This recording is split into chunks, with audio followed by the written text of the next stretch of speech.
Huwag kang pupunta sa bahay ko iyon. Bilhin ng ilang ibon. Sweet, sweet, sweet, sweet, sweet. May mas tao na pisa roon. Nang hapong iyon, naiwan mag-isa sa basting ibon.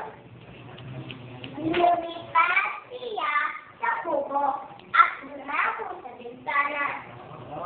Biglang lumutang siya sa matang ng pusa. Meow, meow. Napakulak sa muting ibon. Nalaman at nakawala ako sa matakaw ng pusa iyon.